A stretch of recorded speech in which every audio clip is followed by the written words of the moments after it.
Hi everyone, Mr. Edwards here in my makeshift basement teaching laboratory. I don't have anyone to hold the camera, so this will have to do.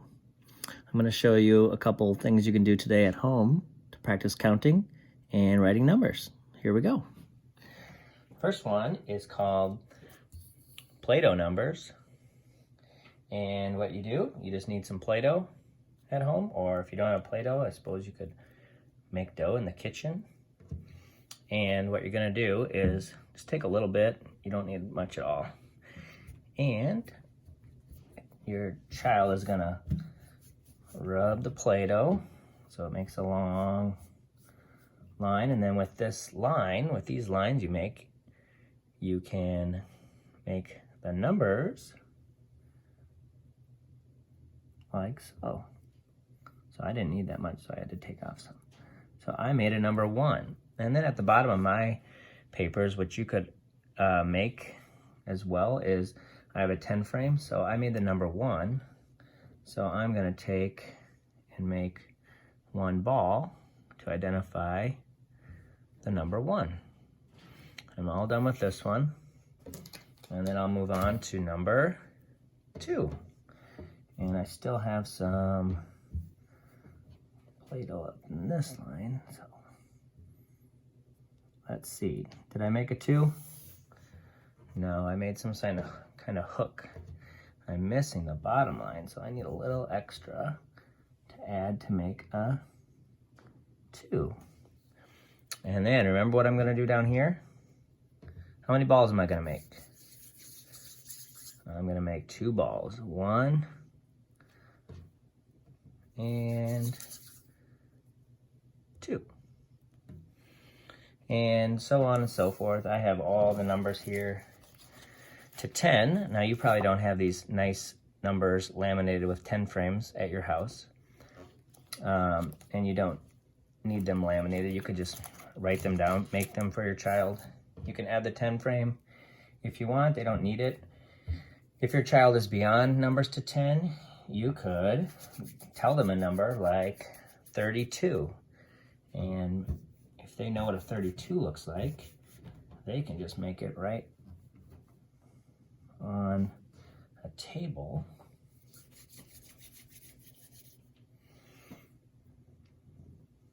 It helps if you rub these out first, so that you don't have to keep doing it over and over again.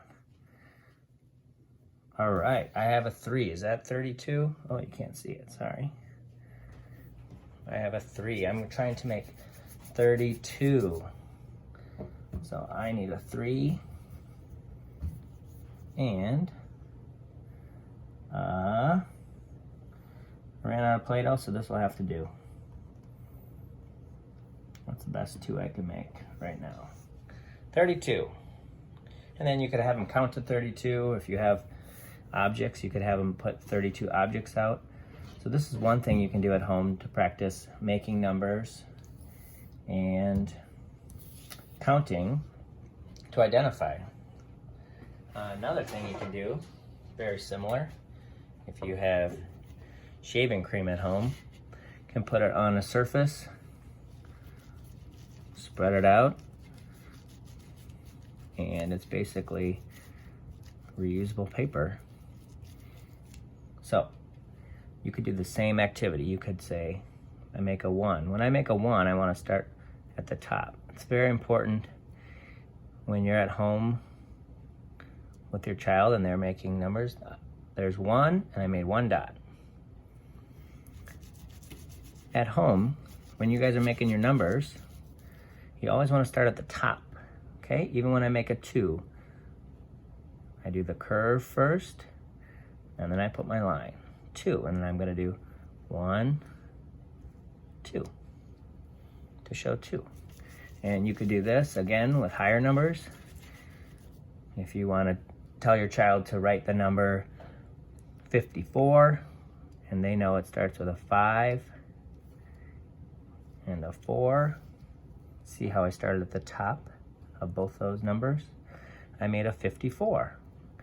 Now, they probably aren't going to be able to fit 54 dots on there, so this might just be a writing activity for them, but If your child is still struggling with numbers 1 to 10, I suggest adding the dots because it'll help them count. 1, 2, 3, 4, 5. Every time you touch, you say a number. And there's 5. All right, so I hope you enjoyed the video. Watch it again if you need to, and try this at home. See you later.